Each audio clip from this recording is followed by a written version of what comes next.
ऐसा तो नहीं गरीबी हो दरिद्रता हो इसलिए मनु दुखी हो, बोले ना, तेई मनु राज कीन बहुकाला। मनु बहुत बड़े राजा हैं और बहुत समय तक राजा रहे, फिर काहे को दुखी है? हो सकता है कि धन तो हो, राज्य पद हो, पर संतान न हो। नहीं, नृप उत्तान पाद सुततासु, उत्तान पाद पुत्र हैं उनके, और पौत्र ध्रुव हरि भगत भयु सुत जासु। उत्तान पाद जैसा बेटा, ध्रुव जैसा पौत्र, छोटा बेटा लघु सुत नाम प्रिय वृत्ताहि। और बेटे, छोटे बेटे की भी ख्याति कम नहीं है, वेद पुराण प्रशंसा ही जाही। हो सकता है बेटी न हो इसलिए दुखी हो, देवहूति पुण्यतासु कुमारी। तो बेटी का संबंध सही जगह न हुआ हो इसलिए कठिनाई हो, नहीं नहीं, सो मुनि करदम के प्रिय नानी। और बेटी का बेटा का बेटे का बेटा तो भक्त ही हुआ, पर बेटी का बेटा तो भगवान। आदिदेव प्रभु दीन दयाला, जठर धरेउ जेहि कपिल कृपाला। कपिल भगवान का जन्म हुआ, सांख्य शास्त्र जिन प्रगट बखाना, तत्व विचार निपुण भगवाना। बोलो अब क्या कमी? फिर भी मनु दुखी है। दुख का कारण क्या है? हो ये न विषय विराग, भवन बसत भा चौथपन। हृदय बहुत दुख लाग, जन्म गए हरि भगति बिनु।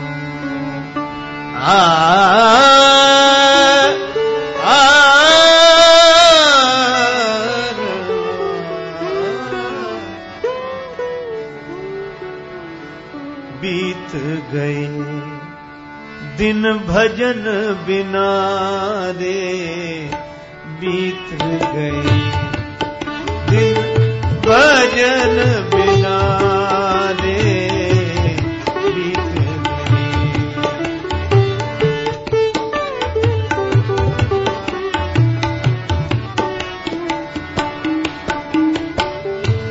बालापन हंसी खेल गवायो, जब जौवन तब मान घना रे, बीत गए दिल भजन बिना रे, बीत गए।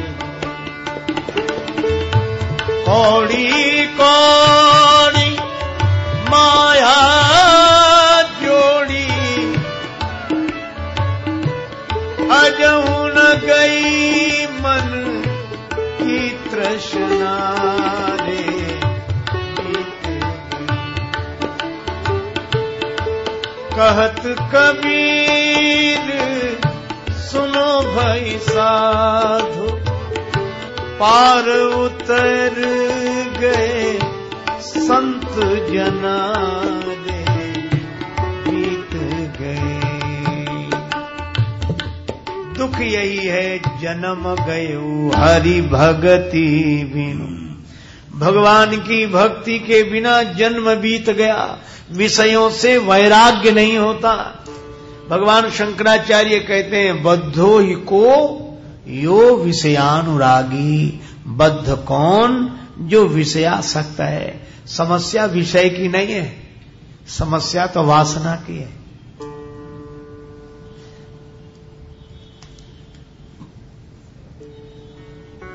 आहार निद्रा भय मैथुन च सामान्य में तद पशुभिर नराणाम। भय निद्रा मैथुन आहार सबके समान जग जाए। विषय तो पशुओं के जीवन में भी,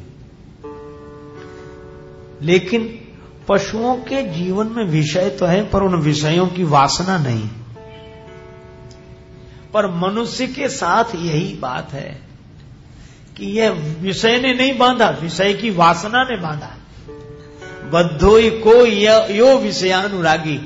विषय और वासना में जैसे आपने लड्डू खाया, बड़ा मीठा लगा, यह तो स्वाद लेना विषय का सेवन है, पर अब उसी में मन लग गया, कैसा मीठा, कैसा मीठा, अब मन में और कुछ सूझता ही नहीं है, कैसा मीठा।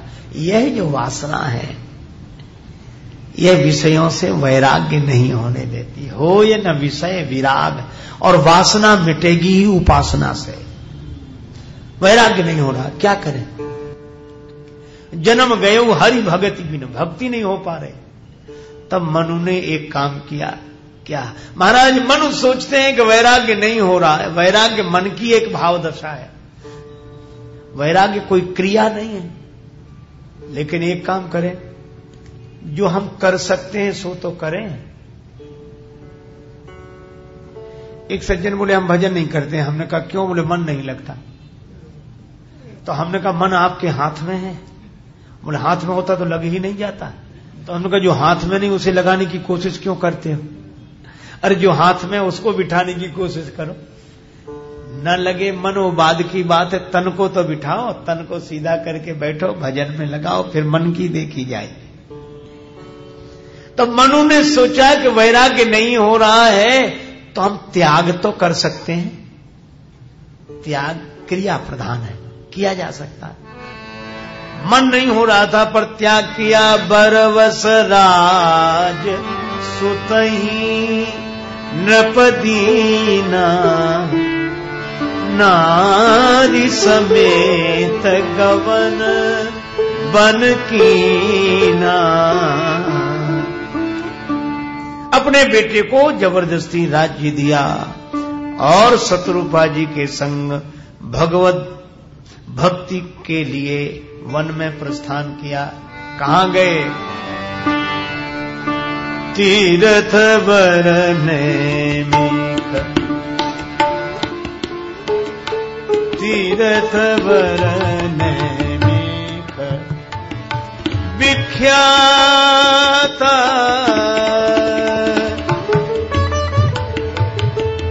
अति पुनीत साधक सिद्धि दाता ने।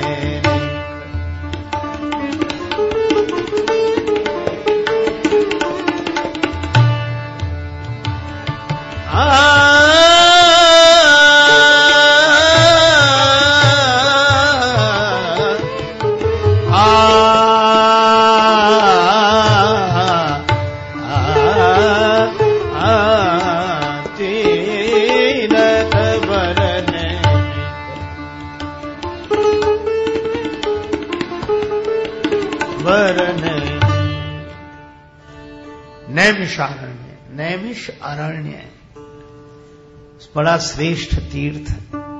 वहां महाराज मनु आए। तीर्थ में जाने का अर्थ जहां संत रहते हो वहां जाना, क्योंकि संत तो जहां पहुंचते हैं उस स्थल को ही तीर्थ बना देते हैं।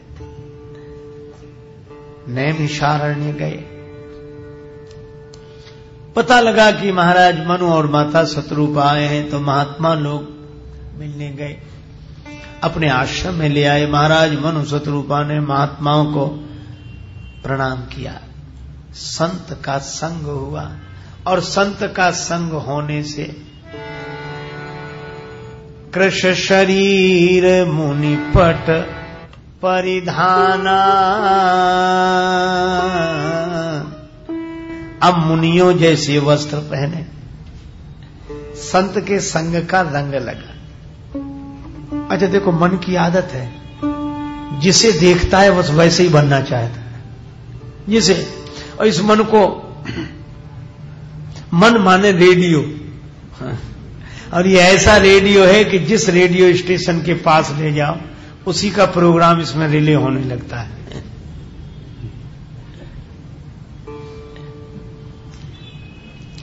देवर्षि नारद जी ने निरख शैल सरि विपिन विभागा, गंगा जी का दर्शन किया, पर्वतराज हिमालय का दर्शन किया, तो भयउ रमापति पद अनुरागा, और मन हुआ कि यहां बैठकर भजन करें।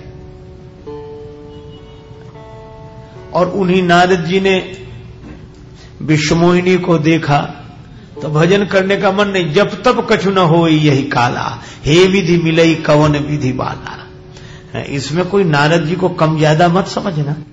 नारद जी तो भगवान के रूप हैं, ऋषियों में मैं नारद हूं, भगवान ऐसा कहते हैं। पर इसे केवल लीला की दृष्टि से देखें। नारद जी ने अपने चरित्र के माध्यम से उपदेश दिया कि हमारा मन ऐसा ही है, जहां ले जाओगे बस वैसा ही प्रोग्राम रिले करने लगता है ये। अच्छा, इसलिए मन खराब नहीं है। जैसे मान लो हिंदी भाषी क्षेत्र का आदमी अपना रेडियो लेकर ऐसी जगह जाए सुदूर दक्षिण में जहां हिंदी भाषा भाषी लोग न हो, और वहां के रेडियो का कार्यक्रम दूसरी भाषा में आए और कोई कहे कि हमारा रेडियो खराब हो गया है। रेडियो खराब नहीं हुआ, गलत स्टेशन के पास आप चले गए। तो मैं आज आपसे कहूं कि हमारा आपका मन खराब नहीं है, हम जाते ही गलत स्टेशन के पास हैं, तो मन क्या करे? ये मन तो दर्पण है, इसके सामने जो आएगा उसी को दिखाएगा। इसी तरह मन तो न गलत है न सही है, हम कहां जाते हैं, किस वातावरण में रहते हैं, बस इस पर विचार करना चाहिए। और यही हुआ, मनु जी का मन तो वही था। अच्छा, आप देखो किसी गायक को बहुत बढ़िया गाते हुए सुन लेते हैं तो मन में होने लगता है कि हम भी ऐसा गाएं तो गायक होने का मन होता है। सिनेमा देखने वालों से पूछो, उनका एक्टर होने का मन होता है, वो घर में ही अभ्यास करते हैं कि हम ऐसे ही हो जाएं।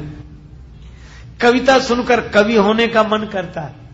तब मैं आपसे निवेदन कर रहा हूं कि जब गायक को देखकर गायक होने का मन होता है, कवि की कविता सुनकर कवि होने का मन करता है, सिनेमा देखकर एक्टर होने का मन करता है, धनी को देखकर धनी होने का मन करता है, तो संत को देखकर संत होने का मन क्यों नहीं करेगा? सीधी सी बात है। इसलिए प्रथम भगति संतन कर संगा, संत के संग। महाराज मनु संतों के साथ रहे तो संत होने का मन हो गया। मुनिपट परिधाना, मुनियों जैसे वस्त्र पहने और आहार भी बदल गया।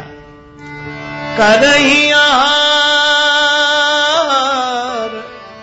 शाक फल कंदा, तो सुमिरही ब्रह्म सच्चिदानंद। कंदमूल फल का आहार किया, महात्माओं का संग किया। बोलो, कोई प्रयास करना पड़ा? बिना यत्न और प्रयास के सुमिरई ब्रह्म सच्चिदानंदा, सच्चिदानंद ब्रह्म का स्मरण होने लगा। क्योंकि भगति करत बिनु जतन प्रयासा, संस्कृति मूल अविद्या नासा। और भक्ति कौन सी? प्रथम भगति संतन कर संगा, संत का संग।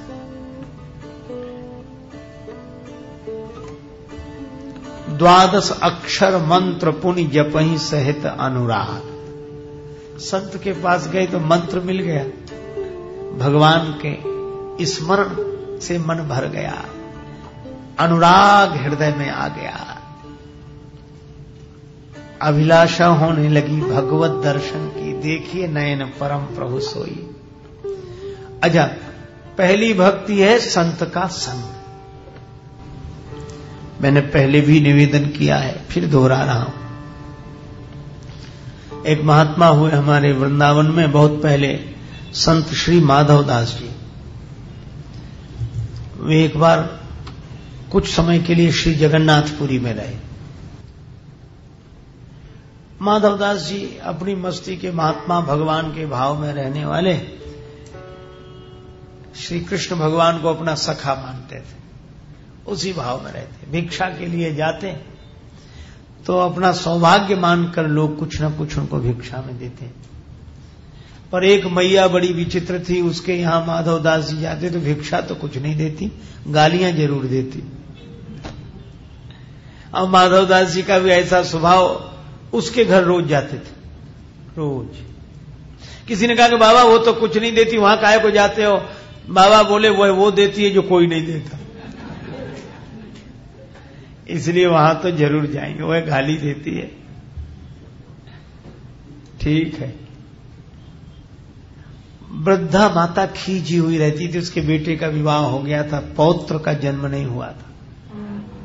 एक दिन माधवदास जी हमेशा की तरह गए, मैया भिक्षा मिले, तो वह कपड़े का छोटा सा वस्त्र खंड जिसको पोता बनाए हुई थी, मकान में लिपाई पुताई का काम कर रही थी। उसी समय माधवदास जी ने भिक्षा की आवाज लगाई तो क्रोध में तो थी, वो पोता उठाकर ही फेंक कर मारा।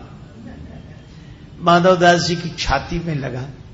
माधवदास जी बोले कि वाह मैया, कुछ दिया तो आज, लेकिन हम भी अब बिना दिए नहीं जाएंगे। वृद्धा घबरा गई कि पता नहीं श्राप देंगे, क्या करेंगे। पर माधवदास जी बोले, संत माधवदास भी उत्तर इसी का देगा, पोता अगर दिया है तो जा, पोता तुझे मिलेगा। और उस वृद्धा के यहां पौत्र का जन्म हुआ तो कहती थी, पोता दियो न प्रेम सो रिसवस दीन हो मार, ऐसे पुण्यन सो सखी मेरे पोता खेलत द्वार। और जो मैं ऐसे संत को देती प्रेम प्रसाद, तो घर में सुत उपजते जैसे ध्रुव प्रहलाद। और महात्मा ने क्या किया, वह मिट्टी कीचड़ से सना हुआ वस्त्र खंड ले आए, बड़े प्रेम से अपनी कुटिया पर जल डालकर उसकी मिट्टी धोई, कंकड़ों से अलग किया, उसे साफ सुथरा कर लिया। और साफ सुथरा बनाने के बाद घी में डाल दिया। घी में डालकर जब वह बिल्कुल सरस हो गया तो फाड़कर बत्ती बनाई और दिया जलाया, और उस दिए के प्रकाश में भगवान का दर्शन हो रहा था। वह वस्त्र खंड कहता था, धन्य है सतपुरुषों का संग, बदल देता जीवन का रंग। धन्य है सतपुरुषों का संग, बदल देता जीवन का रंग।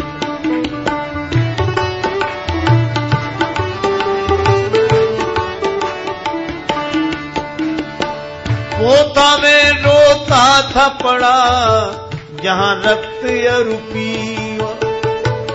चौके में फेरा जाता, मरते थे लाखों जीव,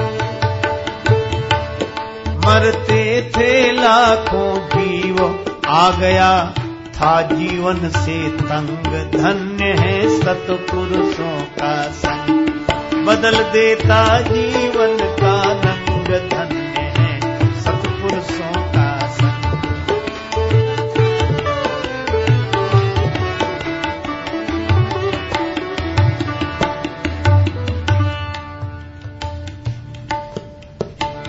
स्वच्छ बनाकर मुझको गुरु ने दीना घृत में डाल, इसी तरह हरि मंदिर पहुंचा, देखा ठाकुर द्वार, बन गया पूजा का अर्धंग। धन्य है सतपुरुषों का संग, बदल देता जीवन का रंग। धन्य है सतपुरुषों का। और अब झूला करूं आरती ऊपर, गरुड़ करें गुणगाथ, देते हैं मेरे प्रकाश में दर्शन दीनानाथ। असी से अंधे और अपंग, धन्य है सतपुरुषों का संग। बस यह जीवन भी ऐसा ही है, जो काम क्रोध मद लोभ के कीचड़ से लथपथ, जैसे पोता चौके में, इसी तरह ये इस घर की जो आसक्ति की दीवार है उसी के घेरे में। पर संत उस आसक्ति की दीवार से पार लाकर उपदेश के जल से पवित्र करते हैं, फिर निष्ठा के घृत में डालकर ज्ञान की ज्योत जलाकर जीवन धन्य कर देते हैं। इसलिए प्रथम भगति संतन कर संगा। सत्संग की बड़ी महिमा है। मैंने सुना एक बार श्री अवध में एक महात्मा ठहरे थे धर्मशाला के कमरे में। तो महात्मा ठहरे, ऊपर कई लोग थे तो एक आदमी नीचे ठहरा,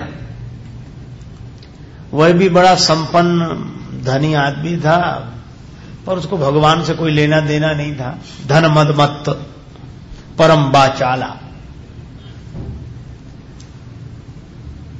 अब एक अद्भुत बात, ठहरे दोनों एक ही जगह, पर कहो रहीम कैसे निभे केर बेर को संग, बेडोलत रस आपने उनके फाटत अंग। उस आदमी के जो सोने का समय, संत के वो जागने का समय।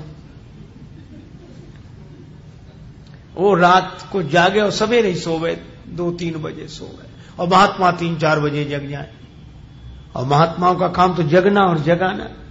सवेरे जगे तो अयोध्या के संत तो सवेरे जाकर सीताराम सीताराम सीताराम बड़े जोर जोर से करें, अब वो सो ना पावे। एक दिन सह लिया, दूसरे दिन, फिर तीसरे, तो नाराज होकर निकला बहुत गुस्से में। अरे बोले बंद करो। बड़े सवेरे संत जन करते सीताराम, और इनकी सीताराम ने कर दी नींद हराम। सो ही नहीं पाते इनके मारे सवेरे सीताराम से। तब महात्मा बोले बेटा भैया भगवान का नाम है, ऐसे मत कहो। बोले क्या होता है भगवान? कौन है भगवान? क्या करता है भगवान? महात्मा बोले भगवान सबको भोजन देते हैं, पानी देते हैं, जीवन देते हैं, हुआ नहीं है और न होगा। प्रभु सरीखा दानी, पापी धर्मी सबको देता अन्न पवन अरु पानी। भगवान की बड़ी कृपा है, वही देते हैं। बोले हम कैसे मान लें कि भगवान खिलाते हैं? हम नहीं मानते, हम भगवान को ही नहीं मानते। ना भैया भगवान खिलाते हैं। वो बोला हम खाएंगे ही नहीं तो कैसे खिलाएंगे? महात्मा भी भगवान की प्रेरणा से बोल गए कि अगर उन्हें खिलाना होगा तो मार मार के खिलाएंगे। वो भी आदमी अकड़ा हुआ था। अरे बहुत देखे तेरे जैसे महात्मा बड़े आए भगवान की वकालत करने वाले, मैं खाऊंगा ही नहीं। महात्मा बोले मैं कहता रहा हूं उसे खिलाना होगा तो जबरदस्ती खिलाएगा, मार मार के खिलाएगा। उसने कहा तो हमारी तुम्हारी शर्त 1 दिन का समय, मैं जा रहा हूं और आज जा रहा हूं, कल रुकूंगा, परसों आऊंगा। अगर भगवान ने जबरदस्ती खिलाया तो तुम्हारी बात सही, तुम्हारा चेला बन जाऊंगा, और नहीं खिलाया तो तुम्हें बाबा जी नहीं रहने दूंगा। महात्मा ने कहा कि मंजूर। वो चला गया। अब महात्मा भी भजन कर दे, भगवान आपके भरोसे कह दिया है। अच्छा वो आदमी भी बड़ा विचित्र, वो भी कम जिद्दी नहीं था। उसको तो सिद्ध करना था कि परमात्मा नहीं है। गांव में नहीं गया, शहर में नहीं गया, जंगल में गया, घोर जंगल में। और उसने सोचा यहां कौन आता भोजन कराने, यहां हम दिखेंगे नहीं किसी को। और एक दिन की बात है, एक दिन भूखे रह लें, बस दूसरे दिन बाबा जी को देखते हैं। लेकिन उसने सोचा शायद जंगल में भी कोई देख ले। तो एक वट वृक्ष था, बड़े सघन वट वृक्ष, पत्ते दिखाई ना पड़े कोई। वह वट वृक्ष के ऊपर जाकर पत्तों में छिपकर बैठ गया कि आज दिन भर यहीं बिताएंगे। बैठ गया। इतने में भगवान की लीला देखो, दोपहर होने के कुछ पहले वो सवेरे से ही बैठा था। व्यापारियों की, बंजारों की टोली निकली, अपना सामान माल असबाब लादे हुए घोड़ों पर, और पैदल पैदल जा रहे हैं। छाया देखी और जंगल देखा। अरे बोले बहुत थके हुए हैं, सामने ही पानी है और ये जंगल बड़ा, यहीं भोजन बनाओ। अब वो मिलकर भोजन बनाने लगे। अब ये देख रहा था, बोले कुछ कुछ तो बात सही लगती है महात्मा के कि जंगल में भी भोजन बनाने वाले आ गए। लेकिन फिर भी उसने सोचा कि हम दिखेंगे ही नहीं, कैसे खिलाएंगे। उन लोगों ने भोजन किया और भोजन करके गरम गरम भोजन रास्ते के लिए बांध लो, बांध कर रखा। इतने में हल्ला मचा कि डाकू आ रहे हैं, डाकू आ रहे हैं, डाकू। और व्यापारियों के पीछे पड़े थे डाकू कि इनका धन लूट गया, तो भागे। तो भोजन जो बनाकर रखा था वहीं छोड़कर भाग। अब डाकू का सरदार आगे आगे, दल पीछे पीछे। एक डाकू जो आगे आगे चला, और सरदार सरदार आ जाओ, हम लोग तो 2 दिन के भूखे हैं, देखो कितना गरम गरम ताजा भोजन बना रखा है, पहले भोजन करो फिर ढूंढेंगे वो कहां गए व्यापारी। और सरदार बोला सावधान, भूख पर संयम करो, ऐसे ही मत खाओ। क्यों? बोले किसी को, कौन जंगल में भोजन बना के रखेगा, किसी को हमारे बारे में पता लग गया है तो उसने जहर मिलाकर ये भोजन बना के रखा है कि डाकू खाएंगे और मर जाएंगे। वो डाकू बोला सरदार कैसी बात करते हो, इस जंगल में कौन आएगा जहर मिलाने के लिए और भोजन रखने के लिए। सरदार बोला कि जहर मिलाने वाला भी यहीं कहीं छिपा होगा, पता लगा उसका। एक डाकू बोला कि मुझे दिख जाए तो उसको गोली मार दूंगा। अब जो गोली की बात सुनी थी ये घबराया, कांपा तो पत्ते हिले, पत्ते लो लिए इधर। सरदार बोला उतर नीचे, उतर। एक बोला गोली मार दो, बोला नहीं। नीचे उतारा तो बोला गोली मत मारो, सुनी बोली सुभीत भरी, आके तुम्हारा सब हुक्म बजाऊंगा। संग में चलूंगा, सामान सिर धरूंगा और जहां तक कहोगे वहां पहुंचाऊंगा। सरदार बोले ये सब बाद में करना, पहले ही भोजन कर। तूने जहर मिला के रखा इसमें, मन में सोच रहा इसी ने जहर मिला, खा इसे। तो बोला वृक्ष से उतारा, बात कह लो तुम खोटी खरी, पर कसम तुम्हारी मैं रोटी नहीं खाऊंगा। हाथ में ले छड़ी, तब दस्यु सरदार बोला कि तुझे आज रोटी मार मार के खिलाऊंगा। छड़ी लेकर बोला खा। अब मरता क्या नहीं करता, उल्टा तो खाने लगा। अब दस्यु सरदार सोच रहे थे कि अब मरे तब मरे, वो मरने का है को था। बोले तू मरा नहीं, बोले इसमें जहर है ही नहीं। बोले फिर क्यों नहीं खा रहा था? तब उसने पूरी कहानी सुनाई। डाकुओं का भी हृदय परिवर्तन हो गया कि भगवान ऐसी व्यवस्था करते हैं। तो वे तो बदल गए, डाकू भी बदल गए, और ये लौट कर आया, संत के चरणों में गिर गया। बोले महाराज आप ठीक कहते हैं, भगवान सब व्यवस्था करते हैं, कहां मैं छिपा था, कैसे कैसे योजना बनाकर। तो बोले क्या चाहते हो? बोले अब तो मैं संत ही होना चाहता हूं। और वो सज्जन उन संत के शिष्य बने और बहुत बड़े महात्मा हुए, जिनकी प्रसिद्धि आज तक है। वे ही सज्जन जो नास्तिक थे इस घटना के बाद बदले, वे हुए महात्मा मलूक दास। और तब उन्होंने यह दोहा कहा, अजगर करे न चाकरी, पंछी करे न काम, दास मलूका यों कहें सबके दाता राम। और उन्हीं का भजन है, राम कहो राम कहो, राम कहो बावरे, राम कहो राम कहो, राम कहो बावरे। अवसर न चूक प्यारे, भलो पायो दावरे। जिन तो कुतन दीनो, ताको न भजन कीनो, जीवन सिरान्यो जात, लोहे के सोतावरे। राम कहो राम कहो, राम कहो बावरे।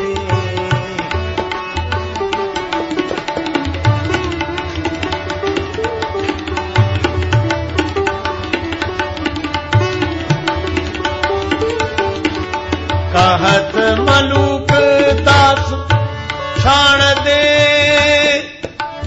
वीरानी आस। राम जी के गुण गाए, राम को रिझाओ रे। राम कहो राम कहो, राम कहो बावरे। राम कहो राम कहो।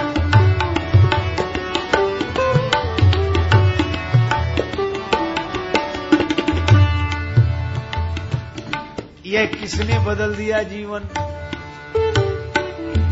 प्रथम भगति संतन कर संगा, ये भक्ति शुरुआत। पहली भक्ति है संतों का संग करना, भक्तों का संग करना।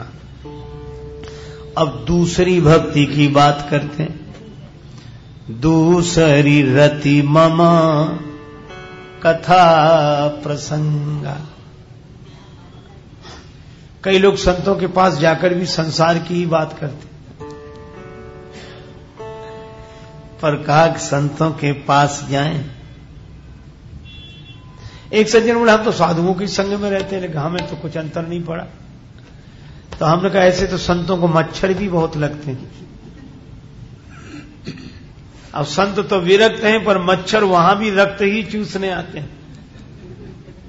तो विरक्त के पास भी जो रक्त की ही बात करें, विरक्त के पास, विरक्त माने वैराग्य माने, रक्त माने आसक्त, रक्त माने राग।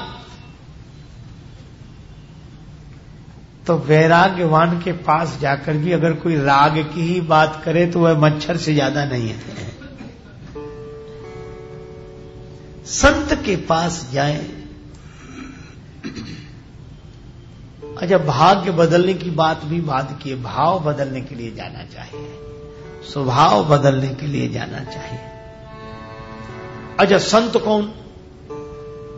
कल बताया गया था, गावहीं सुनहीं सदा मम लीला, हेतु रहित परहित रतशीला। जो भगवान के गुण ही गावे, यदा कदा नहीं। गावहीं सुनहीं सदा मम लीला, सदा। जब गाएं तो भगवान के गुण गाएं, जब सुने तो भगवान के गुण सुने, भगवान के अलावा। तजी मम चरण सरोज, प्रिय तिनकहूं देह न गेह।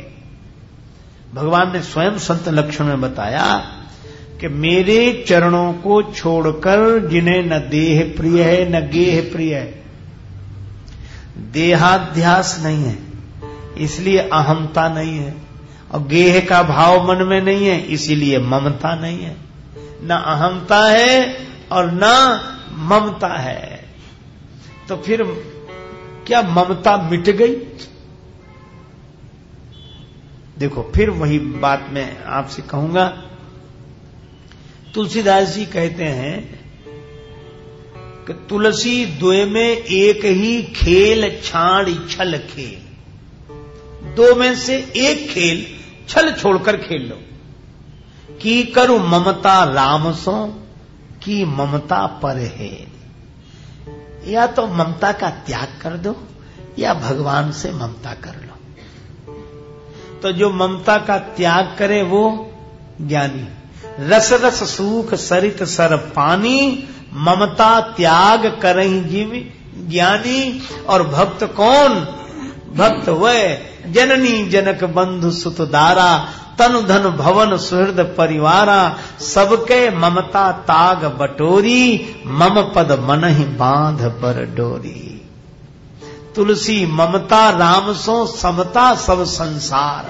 तो राग न रोष न दोष, दुख दास भये भव पार। अब तो राम जी है, तो जो सदा भगवान के गुण गाए और भगवान की कथा सुने वही संत है। इसलिए तुलसीदास जी कहते हैं, जानकी जीवन की बलि जय हो, जानकी जीवन की बलि जय। चित कह राम सिय पद परिहरे, अब न कबहूं अब न कहूं, चली गई हो जानकी जीवन की बलि जय।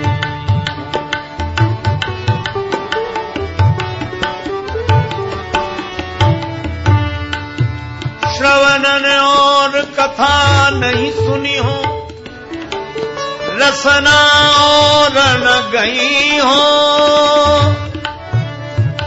रोकी हो नयन बिलोकत और रही, शीस ईश ही नहीं हो, जानकी जीवन की बलि, जानकी जीवन की बलि।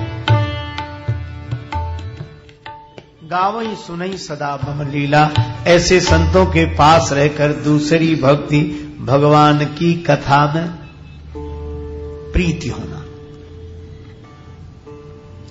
अच्छा, एक बात इस पंक्ति में विशेष है, दूसर रति मम कथा प्रसंग। रति, अच्छा रति शब्द जैसे ही हम लोग पढ़ते हैं तो किसी का नाम याद आ जाता है। काम की पत्नी का नाम रति, तो जहां रति वहीं काम, ये रति काम एक साथ रहते हैं। पर श्री तुलसीदास जी ने बड़ा अद्भुत कमाल किया, रति को काम से नहीं राम से जोड़ दिया।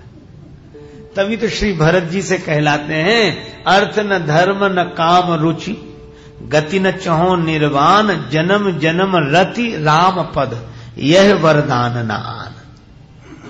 रति तो हो पर काम न हो। भगवान की कथा में प्रीति तो हो पर कोई कामना न हो, क्योंकि हम लोग कथा सुनते समय भी कामना से भरे रहे। जैसे हम लोग अनुष्ठानात्मक कथाएं सुनते ना, श्री सत्यनारायण भगवान की कथा और उनकी कथा, तो पहले ही भर जाते हैं, ये कथा सुनने का ये फल है। ऐसे बैठे रहते तो कथा तो सुनते नहीं, दृष्टि फल पर रहती कि कथा पूरी हुई और फल मिला। कामना से रहे। हमारे श्री कबीरदास जी बड़ी अनोखी बात कहते हैं, क्योंकि वो तो अटपट ज्ञान कबीर का झटपट लखा न जाए, और जो जाको झटपट लखे तो सब खटपट मिट जाए। उनसे किसी ने पूछा कि आप बताओ योगी कौन, भक्त कौन, ज्ञानी कौन? तो बोले जोगी भोगी। योगी कौन? बोले जो भोगी हो वही योगी है। अच्छा, और भक्त कौन? का भक्त बावरे, जो पागल हो वही भक्त है। ज्ञानी? बोले ज्ञानी बड़े निखट्टू, जो किसी से संबंध न रखे सो ज्ञानी। और कहा कि कर्मकांडी कौन? का कर्मकांडी ऐसे डोले जो भाड़े का टट्टू। अब तो लगा कि आपने सबका अपमान कर दिया, सबको। नहीं नहीं, ये संत कबीरदास जी की अपनी शैली है, सबकी महिमा है। अरे ये तुच्छ विषय सुख का भोग करने वाला कोई भोगी है, जो उस परमानंद रस का आस्वादन प्राप्त करे वही योगी है। योगी के समान भोगी कोई नहीं, योगी भोगी और भक्त बावरे। और दुनिया के प्रेम में पड़कर पागल हो जाना कोई बड़ी भारी बात नहीं, भगवान के प्रेम में कोई पागल हो जाए वह भक्त है। ज्ञानी बड़े निखट्टू, जो अपने स्वरूप में स्थित होकर सबसे असंग हो जाए वही ज्ञानी। और कर्मकांडी, जैसे पुराने जमाने में टट्टू किराए पर लिए जाते थे, भाड़ा तय हुआ टट्टू शुरू। और इसी तरह ये कामना वाले लोग पहले पता लगे ये करने का ये फल मिलेगा शुरू, पहले भाड़ा तय हो जाए कि ये करने से ये फल मिलेगा बस। अगर फल ना बताओ तो ये करेंगे ही नहीं, तो ये काम है। पर तुलसीदास जी कहते हैं कि और जो अनुष्ठान करो और जो सब करो उसमें भले ही कामना रखो, और लेकिन भगवान की जब कथा सुनो तो प्रीति तो रखो पर काम नहीं, हमारी कोई कामना नहीं। अच्छा, एक सही बात है, जहां प्रीति होती वहां कामना रह ही नहीं जाती। क्यों भाई, क्यों? तो वो एक ही बात कहते हैं कि भगवान की कथा सुनने में अच्छा लगता है, मजा आता है। रति, दूसर रति मम कथा प्रसंगा, मेरी कथा में भगवान कहते हैं मेरी कथा में प्रीति हो जाए। हम उन भगवान की कथा सुन रहे हैं जिनकी कथा शंकर भगवान कहते हैं, जिनके दर्शन के लिए शंकर भगवान कैलाश छोड़कर नीचे उतर आते हैं। स्वयं सच्चिदानंद भगवान ही इंसान के रूप में आए हैं। उनकी कथा में प्रीति, ये इंसान की कथा नहीं। अच्छा देखो, यही कारण है कि भगवान की कथा है, व्यथा मिटाने वाली, लगती तो लोक कथा जैसी है। इसलिए कई बार लोग व्यंग भी करते हैं। एक सज्जन कह रहे थे कि राम कथा सुनो, राम कथा हो रही। अरे बोले क्या सुनना, हमने बहुत सी कथा सुन डाली। मतलब क्या, जहां कथा सुनी वहीं डाली, घर चले गए खाली। पर कुछ लोग कहते हैं हमने कथा सुन रखी है। कथा सुनकर रखनी चाहिए। क्यों? क्योंकि संत संग नहीं होगा तब तक कथा में प्रीति नहीं होगी। प्रथम भगति संतन कर संगा, दूसर रतिमम कथा प्रसंगा। दूसरी भक्ति भगवान की कथा में प्रीति हो। अच्छा, अब ये इसको क्रम ही मत मान लीजिए कि पहले सत्संग करें तब कथा में प्रीति हो। ये दूसरी कहने का यह मतलब नहीं कि सीढ़ियां हैं। सीढ़ियां समझें तो संगति सीढ़ियों की भी बैठती है, लेकिन ऐसे भी समझो कि एक तरह की भक्ति ये है, दूसरे तरह की भक्ति ये है। कैसे? बोले अगर सत्संग होगा, संत का संग होगा तो हम भगवान की कथा तक पहुंच जाएंगे, और भगवान की कथा में अगर प्रीति होगी तो संत तक पहुंच जाएंगे। इसलिए दो में कोई भी हो, प्रथम भगति संतन कर संगा अथवा दूसर रतिमम कथा प्रसंगा। पर ऐसी प्रीति हो कि कथा सुने बिना रहा न जाए। अच्छा, कथा, भगवान की कथा ऐसी अनोखी है। एक आदमी बोला है क्या इस कथा में? हमने कहा तुम्हें क्या लगता है? तो उसने कहा गांव की बोली में, एक राम रहे एक रावण, एक छत्री एक बामन्ना, बिन्ने बिन की नारी हरी तो बिन्ने बिन की नाश करी, तनक बात की बातन्ना तुलसी लिख दयो पोथन्ना। बोले इसमें है क्या? और ये जो गांव के लोग आज बात करते हैं, तुलसीदास जी ने यही बात पहले उठाई। मानस में है,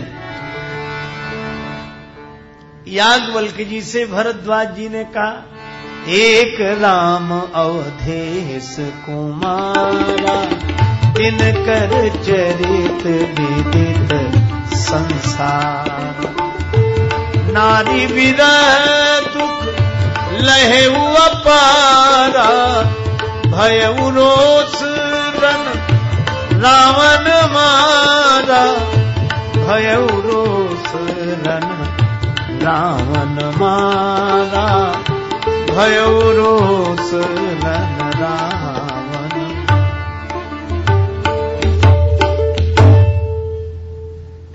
भरद्वाज जी कहते हैं ये वही भगवान है जिनका नाम शंकर जी लेते हैं। इनमें तो कोई विशेषता दिखती नहीं।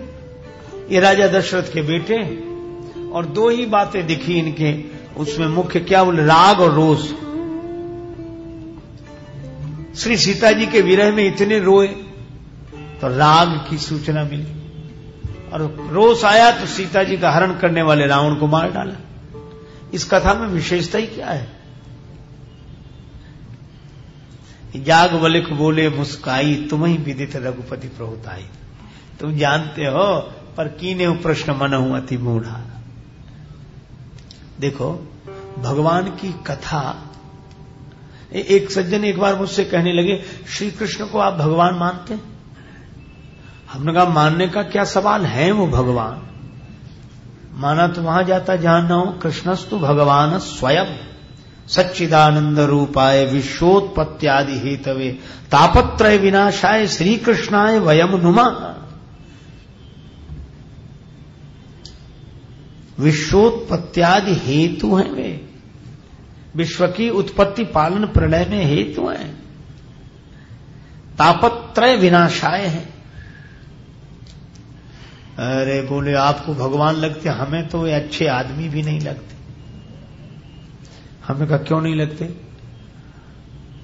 बोले इसके घर माखन चुराना, उसके घर माखन चुराना, ये किसी सज्जन का काम है। और फिर गोपियां स्नान कर रही थी सरोवर में दिगंबरा होके, तो उनके वस्त्रों का हरण करके कदम वृक्ष पर जाकर बैठ गए। ये भले मानुष का काम है। और आप उन्हें भगवान कहते। तो हमने उनसे हाथ जोड़कर कहा कि जिस ग्रंथ में यह कथाएं हैं श्रीमद् भागवत में, उसी में यह भी कथा है कि भगवान ने अपनी हाथ की इस छोटी सी उंगली पर गोवर्धन पर्वत उठाया था और जमुना जल में प्रवेश करके काली नाग के फण पर नृत्य किया था। तो तुरंत बोले ये झूठी बात है, इस पर गोवर्धन पहाड़ उठा, झूठी बात, और नाग के फण पर नृत्य, झूठी बात। तो हमने कहा अगर आपको ये दोनों कथाएं झूठी लगती हैं तो माखन चोरी चीर चोरी को भी झूठी समझो। तो कम से कम आपको सिर दर्द तो नहीं रहेगा कि गोवर्धन उठाने वाली कथा झूठी, काली नाग के फण पर नृत्य करने वाली कथा झूठी, तो माखन चोरी चीर चोरी की भी कथा झूठी।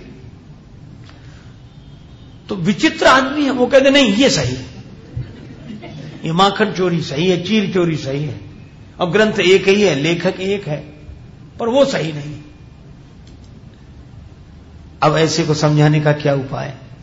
तो अंत में हमने उनसे निवेदन किया, हम कहा भैया चलो तुम्हारी बात मान लें कि वो कथाएं झूठी, ये कथाएं सही, पर उसके बाद भी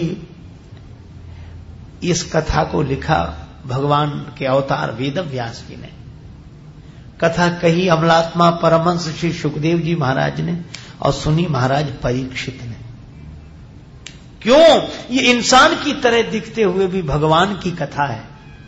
और आपने कहा कि अगर आप ऐसे ही मानते हैं कि वो भगवान नहीं है, तो जो श्री कृष्ण ने किया जरा तुम करके देखो।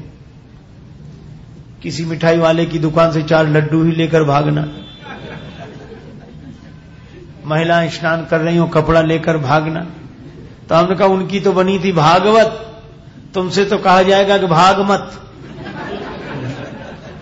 पहले तो वो मिठाई वाला ही भागवत बना देगा, फिर वहां ले जाएगा जहां भागवत बनती है। अरे काहे, ये भगवान की लीला है। देखो अच्छा एक बात बताओ आप, भगवान की कथा भी नित्य है, अनित्य नहीं है।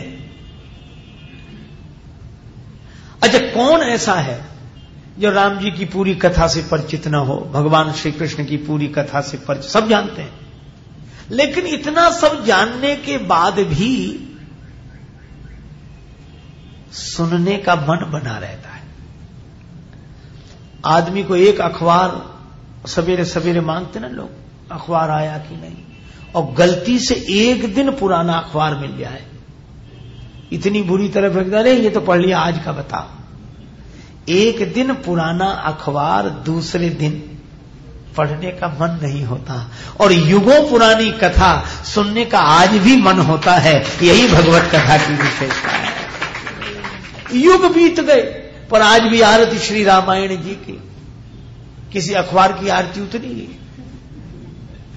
आरती अमर उजाला की, खबरें देने वाला की, भगवान की कथा। इसलिए कृष्णस्तु भगवान स्वयं, यह राम जी की कथा है। और देखो एक बात और है, क्या?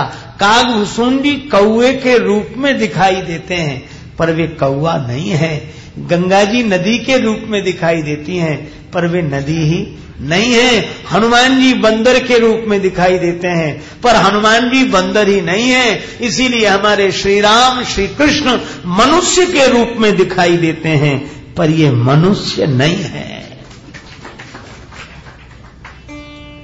पर मनुष्य रूप में इसलिए आए हैं क्योंकि वे जिस रूप में है उस तक हम नहीं पहुंच सकते, इसीलिए वे मनुष्य बनकर हम तक पहुंच गए हैं। भगवान की कथा कल्याण करेगी और इसमें प्रीति अपने आप होगी।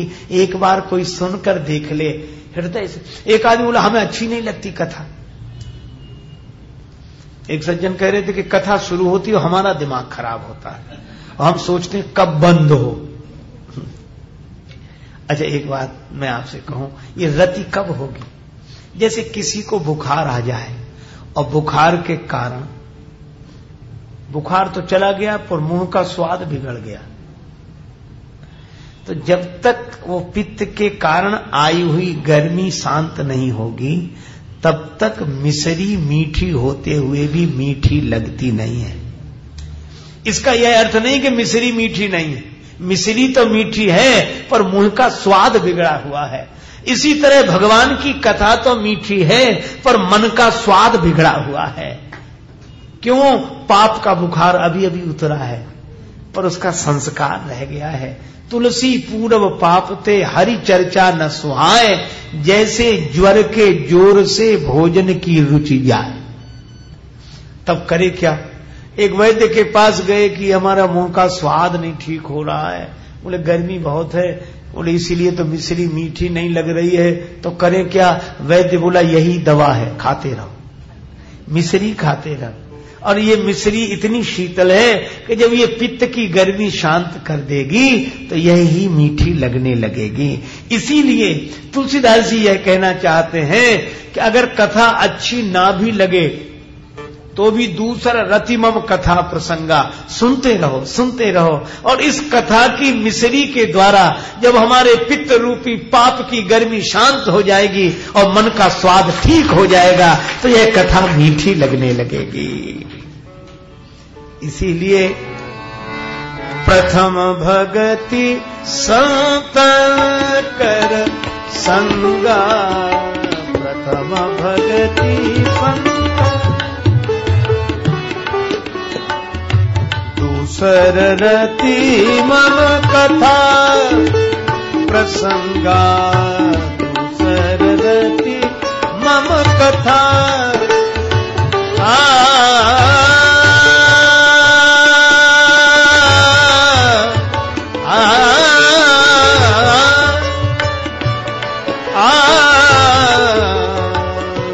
दूसर रति मम कथा प्रसंगादु सररति मम। भगवान की कथा में प्रिय। अच्छा चलो, कथा सुनने से लाभ क्या हो? एक उदाहरण और केवल। श्री हनुमान जी मिले विभीषण जी को और हनुमान जी ने कथा क्या सुनाई? तब हनुमंत कही सब राम कथा निज नाम।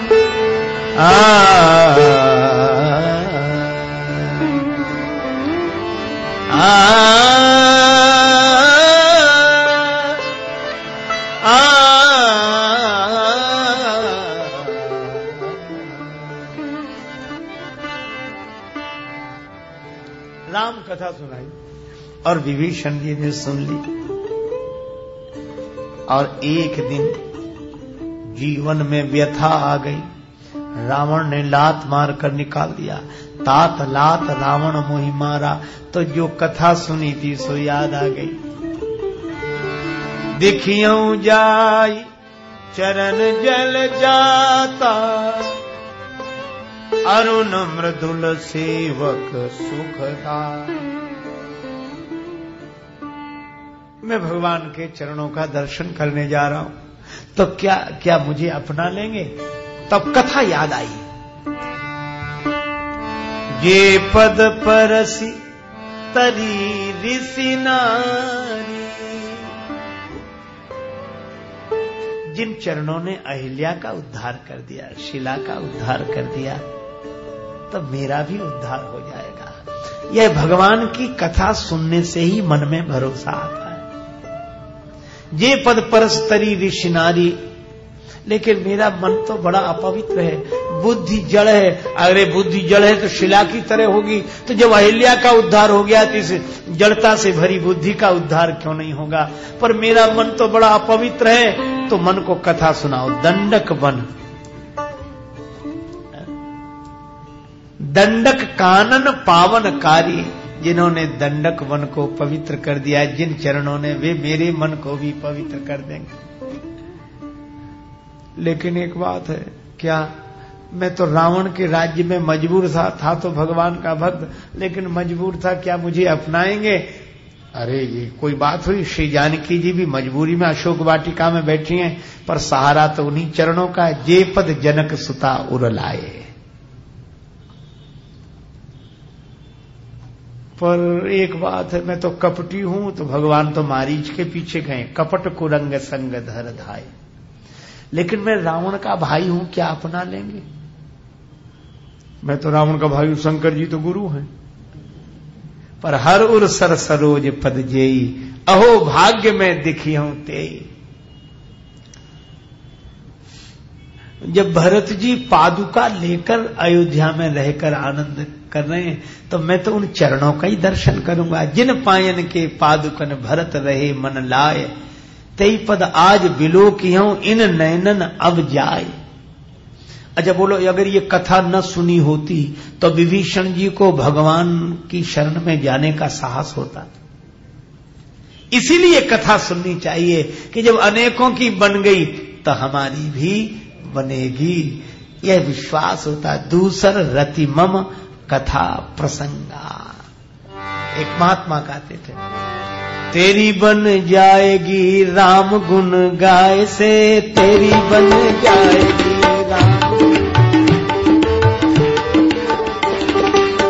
राम गुण गाय से, तेरी बन जाएगी श्री राम गुण गाय से तेरी। किसी की बनी है? शबरी की बन गई, द्रौपदी की बन गई, शबरी की बन गई, द्रौपदी की बन गई, गणिका की बन गई, गणिका की बन गई, तोता पढ़ाए से तेरी बन जाएगी, राम गुण गाय से तेरी बन जाएगी।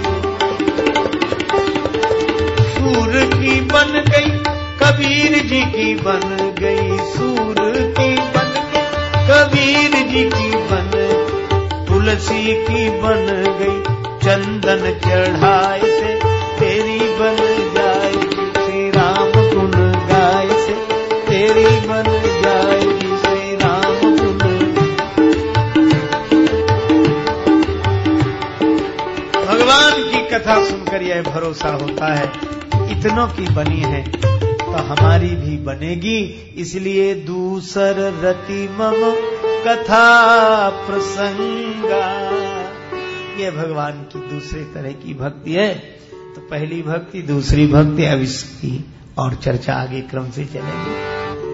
बड़े प्रेम से नाम संकीर्तन कर लें। जय सिया राम, जय जय सिया राम, जय सिया राम, जय सिया राम, जय जय सिया राम, जय सिया राम, जय सिया राम, जय जय सिया राम,